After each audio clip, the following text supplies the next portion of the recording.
여러분 안녕하십니까. 반갑습니다. 강유수의 실전파워 투자에 오신 여러분 환영합니다. 전고사 실계자 8회 우승, 전고사 실계자 대회 8회 우승과 그 다음에 30년 내공으로 여러분들을 실전 프로로 만들어드리는 강의를 해드리고 있습니다.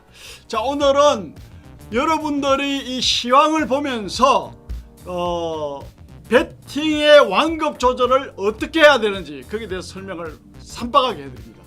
자, 거래소 업종을 거래소 코스닥 보겠습니다. 거래소는 어때요? 지금 이런 모양입니다. 코스닥은 어떻습니까? 자, 이런 모양입니다. 자, 그러면 코스닥 이런데 주식 추천하고 거래소가 있는데 주식 추천한다, 띡 끝나잖아요. 그러면 안 되는 거예요. 자, 코스닥이 여기에 머물러 있다. 그러면 거래소가 어떤 모양이다? 거래소가 이렇게 머물러 있고 코스닥이 이렇게 머물러 있다. 그러면 주식을 살 때 어떻게 비중을 조절해야 되는데 그걸 이야기하는 거예요. 자, 예를 들어서 주식이 오르기 시작할 때 예를 들어서 정배열을 만들면서 여기에 정배열을 만들면서 5선 위에서 움직일 때, 이럴 때 상승 초입에는 주식을 80% 들어가도 돼요. 무슨 말 이해가시죠? 상승 초입에는 80% 주식을 사 들어가도 돼요. 그래서 어떻다, 이걸 노리는 거예요. 그런데 어때요? 여기서 지금 어때요? 한참 파동을 1파, 2파, 3파, 4파, 5파, 6파, 7파, 8파 쪽파까지 다 그린 거예요. 지금 엄청나게 올라갔습니다. 그럼 어때요? 과이격이 벌어지면서 엄청나게 올라갔다는 얘기예요. 그럼 어때요? 조심해야지. 그러면 여기서 비중을 어떻게 조절해야 되느냐, 그 말씀을 지금 제가 드리는 거예요. 자, 그러면은 예를 들어서 코스닥 지수는 어때요? 지금 어때요? 이평선, 5 이평선 아래에서 올라왔어. 근데 어떻다? 22평선 아래죠. 그럼 어때요? 이평선이 하향으로 떨어지고 있어. 5 이평선이. 그 다음에 22평선 아래야. 그럼 어떻다? 비중을 내가 베팅을 하더라도, 주식 베팅을 하더라도 어떻다? 아무리 좋아 보여도 50%만 들어가야 되는 거야. 몇 퍼센트? 50%만 베팅을 들어가야 돼, 주식. 자, 그 다음에 예를 들어서 여기서 또 아래로 또 떨어져. 그러면 어때요? 또 비중을 줄여야지. 얼마 들어가? 그때는 20%만 들어가야 되는 거예요.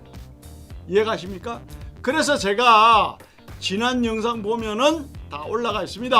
날짜까지 다 있습니다. 지난 영상 보면 여기서 어떻다? 내가 조심해야 된다, 조심해야 된다, 함부로 따라가는 것이 아니다, 주식하는 사람 진짜 조심해야 된다. 역시 어떠세요? 여기서부터 제가 노래를 불렀죠. 이렇게 빼버리잖아요. 자, 그래서 그 비중을 그렇게 조절을 하면서 베팅을 꼭 할 사람은 해라. 나는 이거 완전 정배열 되기 전까지는 난 베팅 안 하겠다. 그것도 한 방법이에요. 그건 본인 몫입니다. 자, 그래서 또 보겠습니다. 자, 그래서 역시 마찬가지죠. 자, 20선 위에 걸쳐 있고 코스피는 5선 아래입니다. 그런데 어때요? 이렇게 과이격을 만들고 많이 올라갔죠. 그러면 어때요? 여기에 얘 가더라도 여기서 조정받고 가든지 해야지. 아니면 하락 역연적으로 빠질 수도 있고, 그죠? 그건 너무나 당연한 이야기 아닙니까? 그럼 얘는 어떻다? 지금 비중을 어느 정도 들어가야 된다. 꼭 베팅을 할 사람은 이 종합을 보고 주식 비중을 조절하는 법을 지금 설명을 해드리고 있습니다. 자, 그러면은 얘가 5일선, 21선인데 5일선의 아래로 내리 꽂고 있어. 이평선의 방향을 바라는 거예요. 이평선이 방향이 아래로 향하고 있어. 그러면 어떻다? 하락의 에너지가 강하구나. 이걸 느끼셔야 되는 거예요.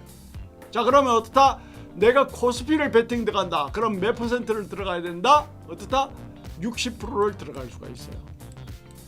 60%를 들어갈 수가 있습니다. 자, 그래서 요 이평선의 위치, 이평선의 기울기, 이평선의 배열, 올라간 파동을 보고 여러분들이 어떻다? 이 베팅의 비율을 조정할 수 있다, 이 말씀을 드리는 거예요. 자, 그래서 정배열 초입에서는 80%까지 들어가도 어떻다?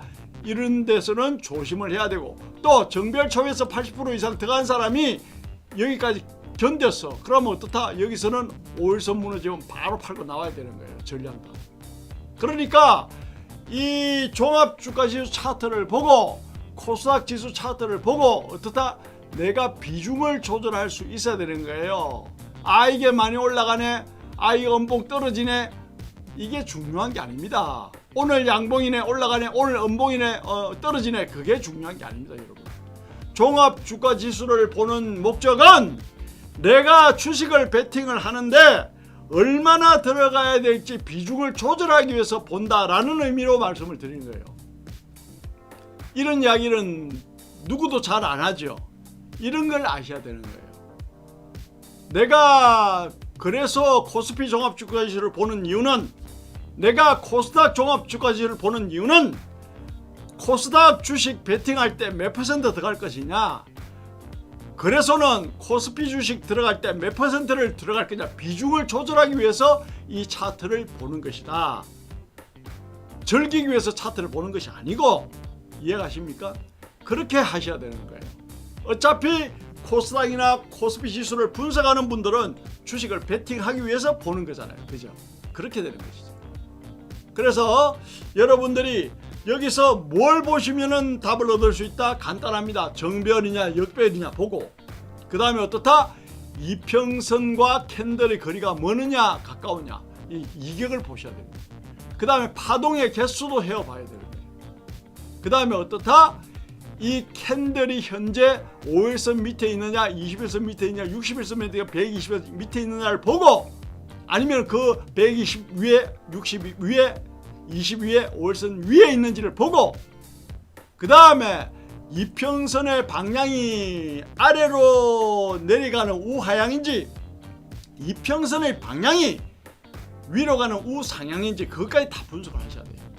좀 더 디테일하게 하면은 이평선에서는 이격, 방향, 크로스, 배열, 수렴, 확산, 지지, 각도, 패턴을 분석하면 되죠. 그래서 요렇게 딱 분석해서 내가 좋은 종목을 선정해서 어떻다? 베팅을 들어가는 겁니다. 들어가는데 비중을 몇 퍼센트 들어갈지를 가야 할지를 판단을 하는 겁니다, 여러분. 그래서 각 이평선마다 잘 모르겠다 그런 분들은 간단하게 하려면 각 이평선마다 비중을 2%씩 잡으면 돼요. 그럼 간단하잖아요. 그죠? 간단하잖아요. 그럼 답이 딱 나오죠. 자, 그렇게 가는 것이죠. 자, 그래서 오늘은 여러분들이 종합 주가 지수를 보고 내가 베팅의 비율을 조정하는 방법을 설명을 해드렸습니다. 구독과 좋아요, 알림 설정 부탁드리면서요, 다음에는 더 멋진 영상으로 뵙도록 하겠습니다. 여러분의 실전 투자 내비게이션 강현수입니다. 감사합니다.